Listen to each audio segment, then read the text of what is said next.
Black was a highly requested game that I cover on this channel, but almost all the comments requesting that I cover it were phrased in a way that said, hey, you should check out this underrated hidden gem, Black. What?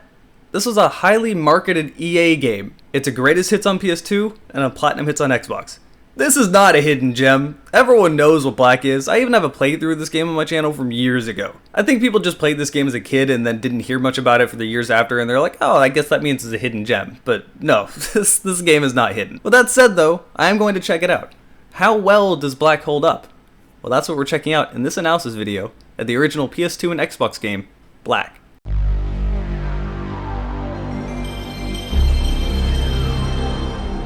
First things first, I played this game on my Xbox One, as this is one of the few original Xbox games that are backwards compatible on the Xbone. This video is not sponsored, keep in mind, but this is definitely the best way to play this game. I have one of the old, ugly-ass DVR looking Xbox Ones. It's an Xbox One S, which means standard. Xbox One S games play original Xbox games at 4 times the resolution, and that's native, they're not upscaled.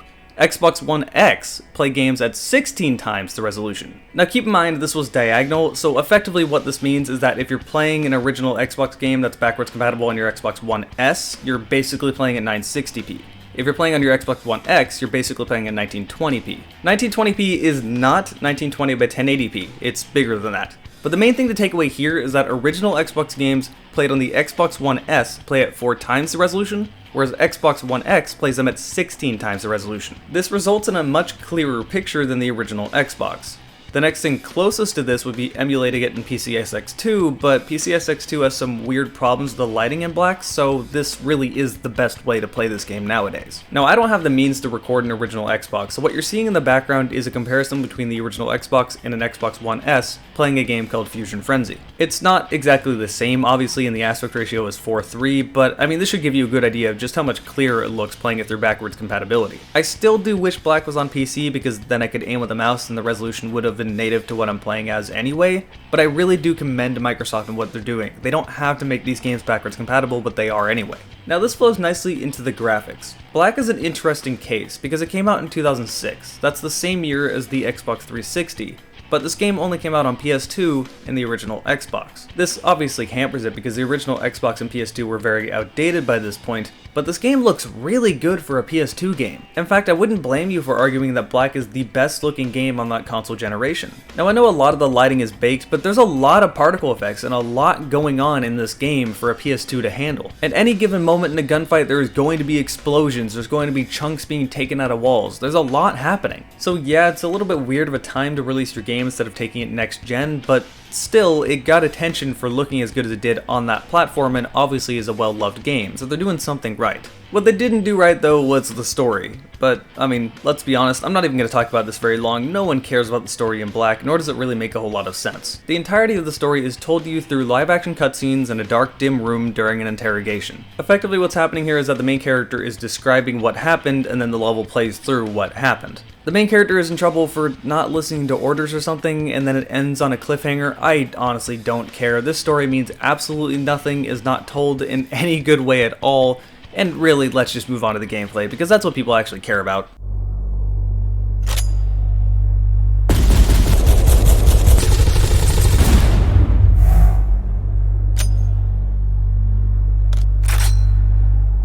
Guns. Lots and lots of guns, and these guns feel incredibly satisfying in this game, and I know, I'm aware, let's get the elephant out of the room, these guns are not realistic at all. In fact, I'm pretty sure they just modeled them after cheap Springer airsoft guns. That theory is further held up by the fact that the grenades in this game for the M203 grenade launcher are literally airsoft grenades. You know, the ones with the holes in the top that you put BBs into. This baffles me because it's not like Google didn't exist in 2006.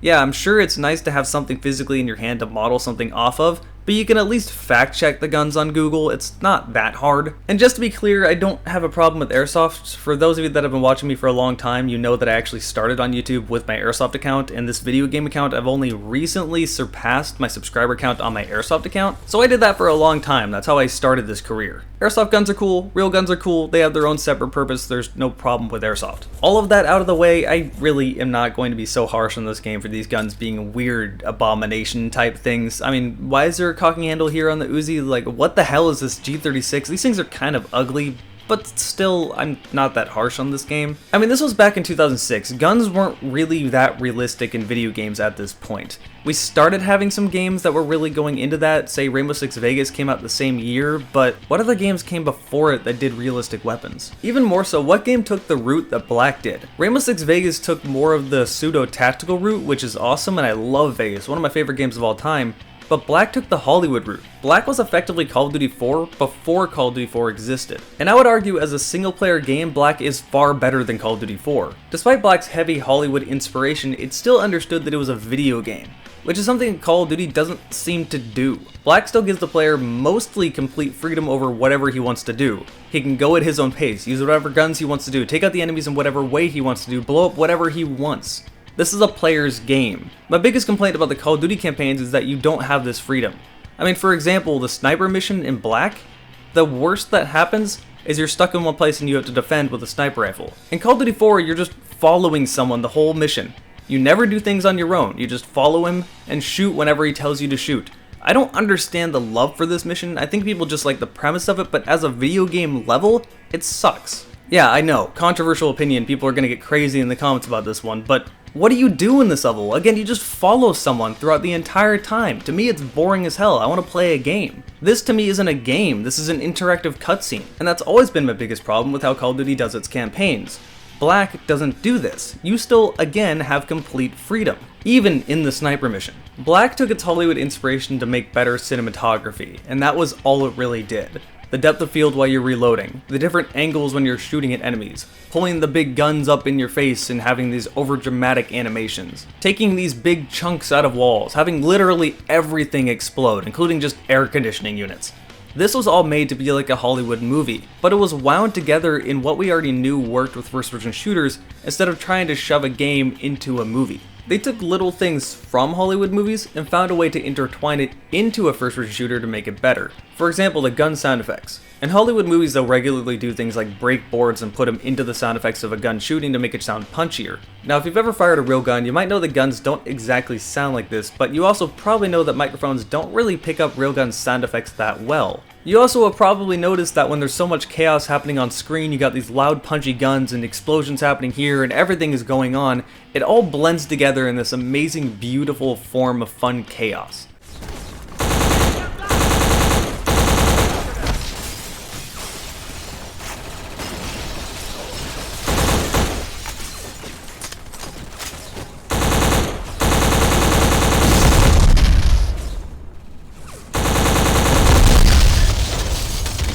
That was really what Criterion Games was trying to capture when it comes to Black. The pure chaos of those Hollywood gunfights. Except you as a player have control of them, and you can be directly involved with them. And that's the main appeal to this game, and to this day it's still very fun. And this is coming from someone that really doesn't care for Hollywood fight scenes and doesn't really care for that sort of a movie because it just seems silly. But for some reason I can palate it when it comes to video games. It just seems much more fitting in this medium than a Hollywood movie. I mean, when it comes to first-person shooters, story isn't exactly the most important thing in the world as long as you have good, fun, and gunplay, so why wouldn't you do this? Now with that said, I have to analyze the bad and the good, because this game definitely does have some bad. As you probably noticed, enemies in this game are very bullet spongy and have a lot of health. If you don't get headshots, which would be easier to do if you could aim with a mouse, you're going to be dumping at least half of your mag into someone just to get them down. I suspect this is the reason why every gun in this game has a ridiculously deep mag. The next complaint is that the checkpoints can be ass. You might die and lose 30-40 minutes of progress. The most notorious example is the damn bridge level. This level feels tedious enough as is, as you're just on a straightforward bridge, so a lot of it is spent sitting behind cover and trying to pick people off a range that have way too much health, so if you're not getting headshots, they just don't die. And you might just say, well, get good and get headshots, but sometimes it feels like you're getting headshots and it just doesn't work.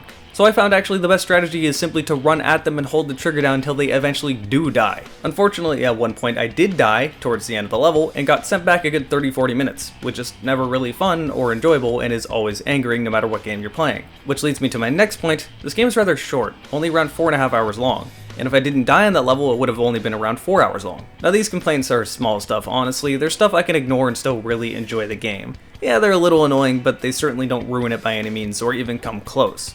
The next one is kind of a big complaint though, and that's that this game really likes clown closets. Now when I say clown closets, I mean this game loves to constantly spawn enemies at you until you do a certain objective, usually blowing something up. But sometimes it's really vague what you're supposed to do, so you just spend a lot of time shooting enemies trying to figure out what you're supposed to be doing, and now you're focusing on staying alive more than actually progressing. These are the parts I really remember with Black. Shout out to the final level where you're stuck in a bunker and you have to blow something up, but the enemies are never ending spawning at you, so you're more focusing on staying alive, so you may never actually even beat this level. This will go on forever. It's honestly not very fun. That is easily my biggest complaint about this game, is just that enemy spawners are never really forgivable and are always just kind of annoying. Thankfully this was more of their method of having some sort of like boss, I guess, so they do it pretty sparingly throughout the game, but the few times it happens you're just wondering why. I just want to keep going. The rest of the game definitely aged better than these one small sections of missions, so it's still fun all these years later. In fact, it's almost 14 years old now. I can't believe I didn't mention it till now, this game hired some true Hollywood level composers. The soundtrack in this game is sublime, and it fits perfectly with the pure chaos happening all around you. And half of that chaos you're directly responsible with. If you can't tell, this game is completely worth playing today, and you'll still have a lot of fun with it. It's also not very hard to get. You can find it for like $1–2 online, and if you don't want to do that, you can still buy it on the Microsoft Store for like 10 bucks. Yeah, 10 bucks for an OG Xbox game is probably too much, but whatever, it's 10 bucks. Do keep in mind if you look through the Xbox Store on your Xbox One, you will not see this game. You simply cannot find it. If you look at it through the browser, so go to the Xbox Store through your browser, you'll be able to buy it there if you sign into your account, and it'll say download to your Xbox 360. Ignore that, just buy it through the browser, turn on your Xbox One, and Black should show up underneath your games ready for download thing. So this game is easy to get and is totally worth playing again. It's a lot of fun and I would really recommend it. But that about sums up everything I have to say about Black. Thank all of you that showed up to my stream. It's a lot of fun talking to you guys on Twitch. I love you guys. If you want to check out my Twitch is twitch.tv/JerickWarGamingDragon. If you subscribe on Twitch, you'll be able to see my videos one day ahead of time. If you want to help on Patreon, click the link in the bottom right. If you want to see my other videos, click them somewhere on the screen here. Thank you guys for watching, and I will see you next video.